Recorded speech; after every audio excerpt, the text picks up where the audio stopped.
Lepo pozdravljeni iz Strasbourga.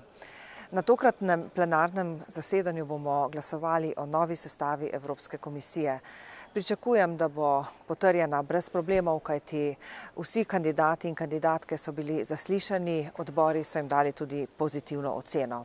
Še preden pa bomo glasovali o sestavi nove komisije, pa bomo glasovali o resoluciji, kjer bo parlament postavil zahteve in svoja pričakovanja o tem, kako naj bi v naslednjem mandatu sodelovali z Evropsko komisijo.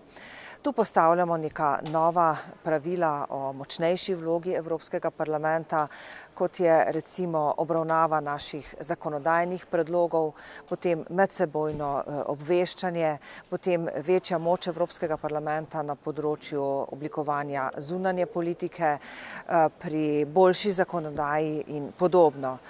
Pričakujemo, da bo predsednik Evropske komisije, gospod Barroso, po glasovanju naše resolucije potrdil ta naša pričakovanja in da bo pripravljen medinstitucionalni sporazum nekje v maju, juniju letošnjega leta. Poleg tega bomo na tem plenarnem zasedanju glasovali tudi o resoluciji, kjer bomo ocenili pogajanja v Kopenhavnu decembra lani. V januarju smo že opravili razpravo, tokrat pa bomo glasovali o resoluciji. V ponedeljek bo na dnevnem redu tudi poročilo, ki ga je pripravila Evropska komisija o enakih možnostih žensk in moških v Evropski uniji.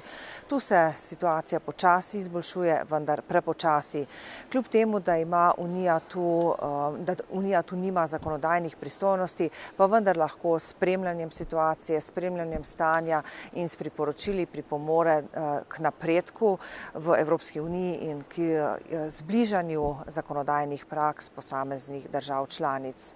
Na dnevnem redu bodo tudi pomembne zunanje politične teme, kot je recimo približevanje Hrvaške, Makedonije in Turčije k pravnemu redu Evropske unije, pa situacija v Iranu in Jemnu. Glasovali bomo tudi o poročanju Evropske unije o bančnih podatkih Združenim državam Amerike, to je tako imenovan sporazum SWIFT. Glasovali bomo tudi o uporabi skenerjev. No, tu pa pričakujem, da bo parlament pokazal svojo moč in da bomo verjetno poročila, kot so bila pripravljena doslej, zavrnili.